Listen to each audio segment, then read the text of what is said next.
Another brutal embarrassment for the USA, and that is the subject of this evening's Talking Points Memo. 22-year-old Australian baseball player Christopher Lane shot dead in Oklahoma last Friday for absolutely no reason at all. Mr. Lane, who played for East Central University, was out jogging when three thugs allegedly murdered him. They are 15-year-old James Edwards, 16-year-old Chancey Luna, and 17-year-old Michael Jones. Duncan Police Chief Danny Ford says the teenagers were all in trouble before, and on the day of the shooting, Edwards actually had a court appearance. Reaction to the horror is heartbreaking. He's such an amazing person, and I'm going to miss him forever, but I'm really glad that I got the 4 years with him. There wasn't anything he did or could have done. He was an athlete going for a jog like he would do, 5 or 6 days a week in terms of his training schedule. So it's happened, it's wrong, and we just try and deal with it the best we can. And in Australia, there is deep anger against America.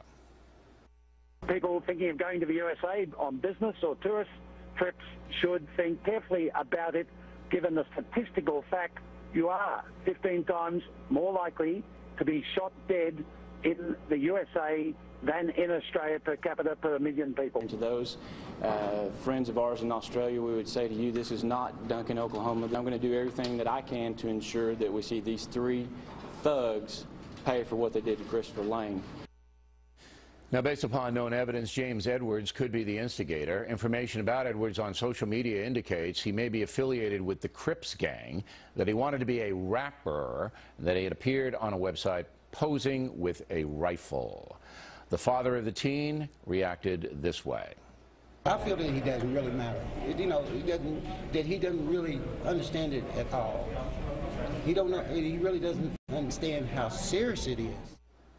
I find that hard to believe, but police say Edwards was dancing and joking after he was arrested. His sister blamed it on the community. I would like for people to know in this community that if we would reach out to the youth and do more things with them, this stuff could be prevented. Other reaction, not much. The NAACP is silent. Civil rights industry largely silent. Some liberals blaming America's lack of gun control. Fox News White House correspondent Ed Henry got this reaction from President Obama's spokesman. Yeah, we heard from Trayvon Martin here and in the Rose Garden. Why hasn't he spoken out on this, in this case? Well, there was a judicial proceeding. There was one in the Trayvon Martin case. He spoke out extensively on that one. Mm-hmm. Well, I'm not sure that there's some people in this room I don't think who would agree with you that the president spoke out extensively on it. Talking Points believes there is a destructive culture in this country. It is apparent that if convicted, the three boys have no regard for human life. Yet, they had plenty of regard for the social media, for rap, for Xbox. The mother of Chancey Luna says the boy was playing that video game shortly before the murder occurred. There will come a point in America when honest people will begin to see this problem for what it is, a cultural collapse among some very distinct groups. A violent subculture is now in place, fueled by derelict parents, a barbaric media, and apathy on the part of many politicians. The incredible violence taking place in some Chicago neighborhoods, as well as mindless murders all over the country, prove this point. And until we acknowledge the source of the chaos, we will not be able to solve the problem. And that's a memo. Now for the top story tonight, reaction joining us from Washington, Republican Kate Obenshain and Democrat Kirsten Powers, also a Fox News analyst. So how do you evaluate, I should say, this story, Powers?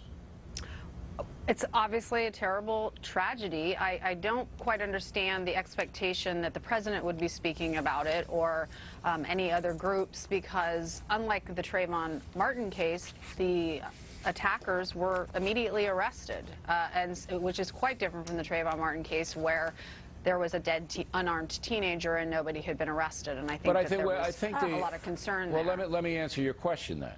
I think that the nation wants to hear from their leader, President Obama, when inexplicable things happen. So he waited on a Trayvon Martin case. Now, if I were the president, would I get involved in this Oklahoma case? No, I wouldn't. I don't think there's a racial overtone to this. Two blacks, one white. They were thugs. Unfortunately, it happens all the time. However, I think the question is legitimate. You know, if you're going to weigh in on one, Kate, you weigh in on the other. What do you say?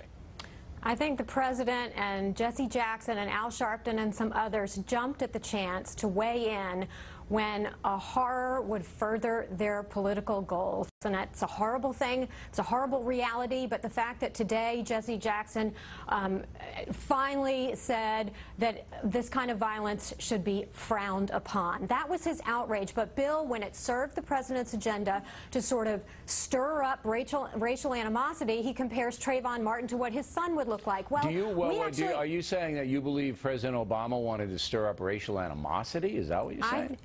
I think he absolutely wanted to stir up suspicion on racial grounds. I disagree entirely. I think that Sharpton and others wanted to stir up racial animosity. The president jumped right in there, Bill. I think the president jumped right in there because he saw an opportunity to speak to his constituency that supported him to the tune of 94%. If so, I think it was a political move. If so, then he would be jumping in right now to say we have a serious problem among our young people. That is a constituency. He doesn't believe we have a serious problem among our young people. Obviously, we do have a huge problem. This is obviously has to do with gang culture. It has to do with rap. It probably has to do with drugs. Now you're absolutely right. But the president of the United States doesn't believe we have a serious problem. Planet does the president not believe we have a problem? What? Bill, seriously. Okay, let me answer your question. Does the president not believe that we have a problem? Let me answer your question. You don't agree with his analysis of the problem. You just asked me a question, right? Right? Go ahead and answer it. Can I answer it? Thank you. You certainly can. Here's the evidence. 5 years in office. He's never addressed it one time.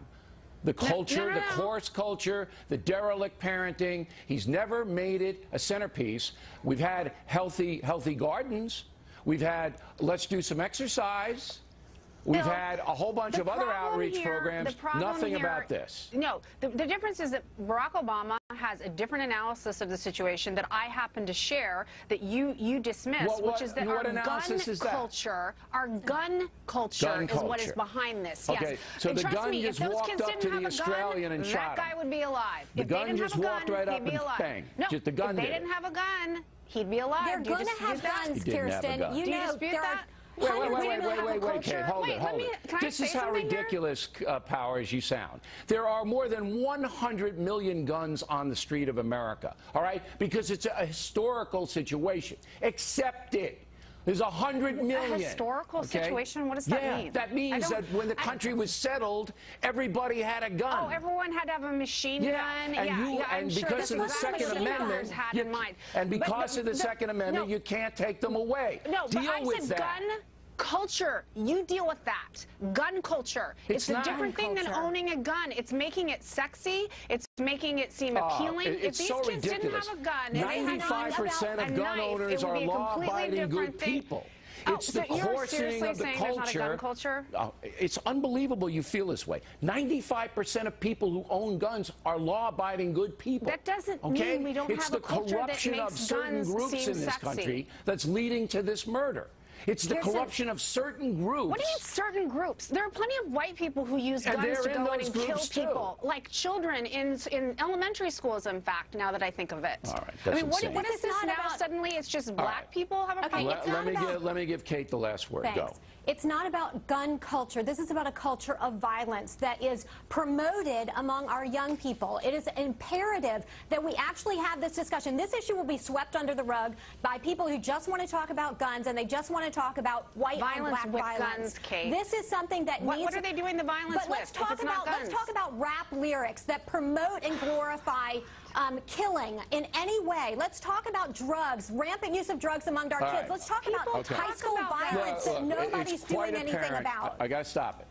It's quite apparent that Kirsten and others do not want to talk about who's pulling the trigger of the gun. They just want to talk about the gun. I don't even know what that means. And I think that's a fallacy. I do. I think it's the pervasive culture, all right, that is coarsening the country, and people who don't have good parents, children who don't have supervision, are then being put in a situation where they're gunning down people because they're bored. And the left doesn't want to talk about it. The media doesn't want to talk about it. That's the problem. That's not true. The left talks about it. Ladies, next on the